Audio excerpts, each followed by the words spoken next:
Chapter 8 quadrilateral. इसमें हम करेंगे mid point theorem. 8.2 exercise start करने से पहले ये थ्योरम करना जरूरी है और बहुत ही इंपॉर्टेंट थ्योरम है ये। थ्योरम है the line segment joining the mid points of the sides of a triangle is parallel to the third side and equal to half of it. Prove करना है कि एक ट्राइंगल है, इसमें जो मिड पॉइंट एक लाइन सेगमेंट बनी है, वो लाइन सेगमेंट कैसे बनी है, दो साइड्स के जो मिड पॉइंट्स हैं उनको ज्वाइन करने पर जो ये लाइन सेगमेंट बनी है, ये थर्ड साइड जो है ट्राइंगल की उसके पैरेलल है और उसका हाफ है, यानी DE पैरेलल टू BC और DE is equal to half of BC। ये हमें प्रूफ करना है।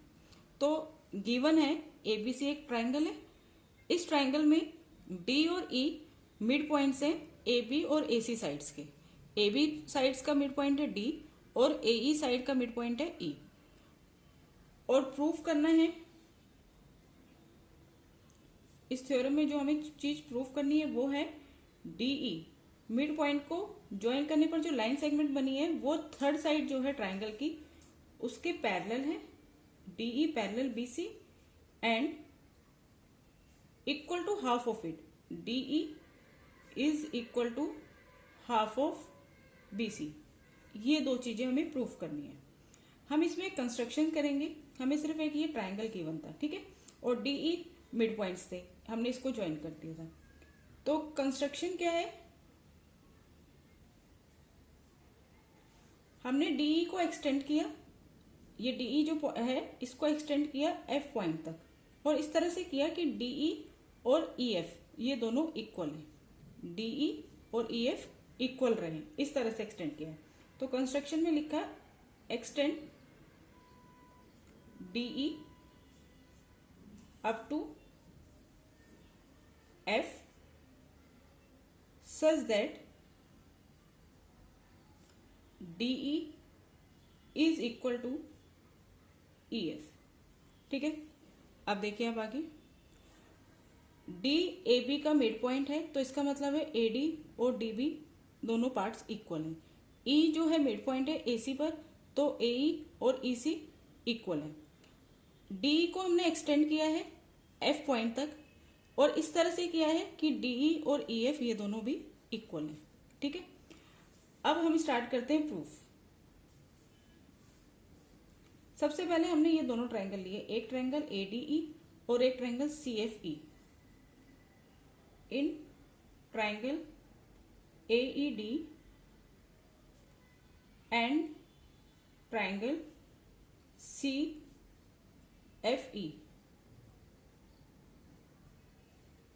इसमें देखिए AE और EC ये दोनों क्या होंगे, इक्वल।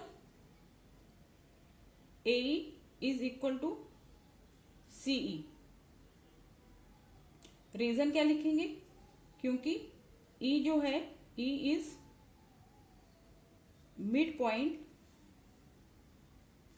ऑफ AC, AC का मिड पॉइंट है।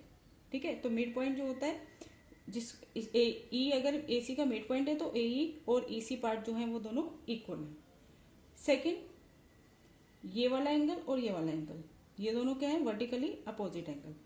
Angle AED is equal to angle CEF, vertically opposite angles.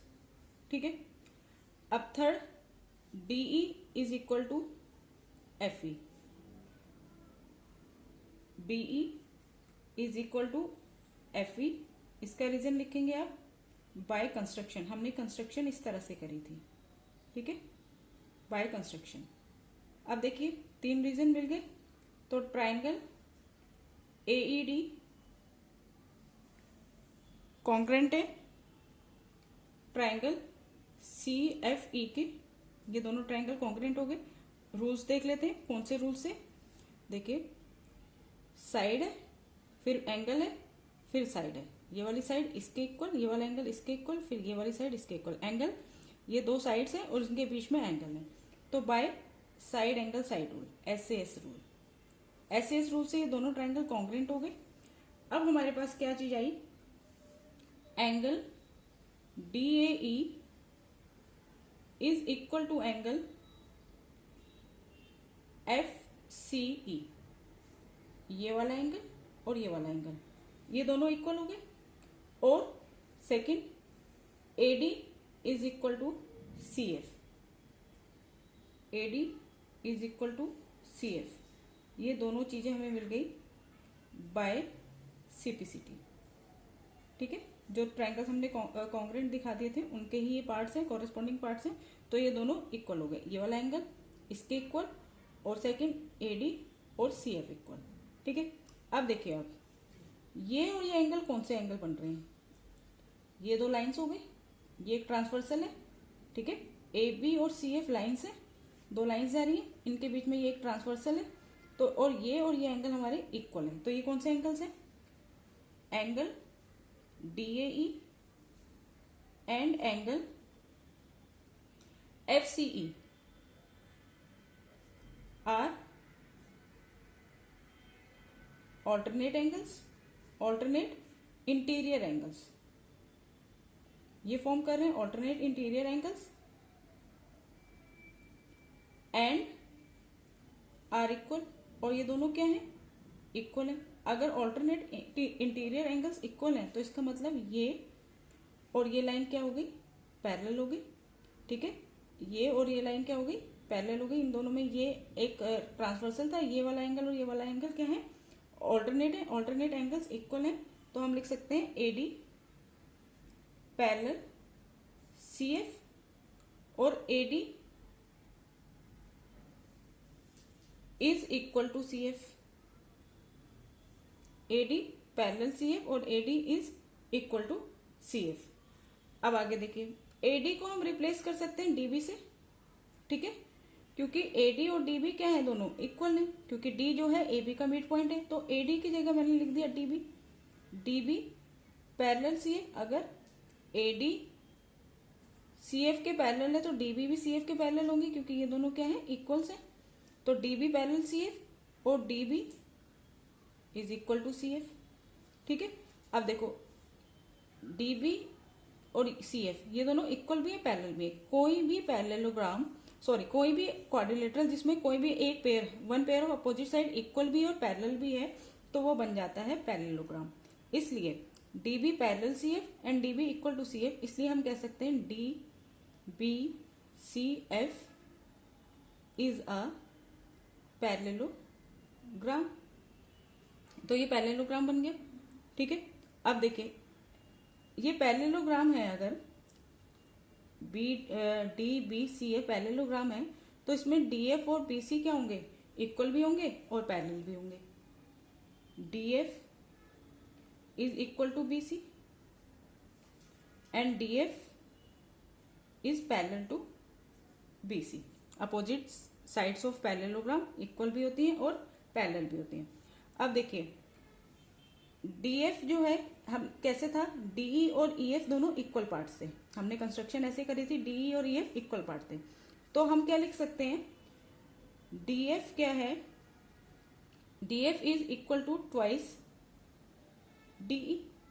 ठीक है, DE और EF इक्वल पार्ट्स हैं और DF किससे बना है, DE प्लस EF से, तो हम DF को लिख सकते हैं ट्वाइस DE। अब हम इसमें रिप्लेस कर देंगे, DF को रिप्लेस कर देंगे ट्वाइस DE से, तो DF is equal to BC, तो हम लिख सकते हैं twice DE is equal to BC। DF parallel to BC, अगर DF BC के पैरेलल है तो भाई DF पर ही एक पॉइंट है E, तो DE भी पैरेलल होगा BC के, DE parallel BC, twice DE is equal to BC, तो DE is equal to half of BC। Twice 2 जो है, 2 इधर आके क्या हो जाएगा, 1/2। Twice DE is equal to BC, तो DE is equal to 1/2 BC। यही हमें प्रूफ करना था, DE parallel BC, DE is equal to half of BC।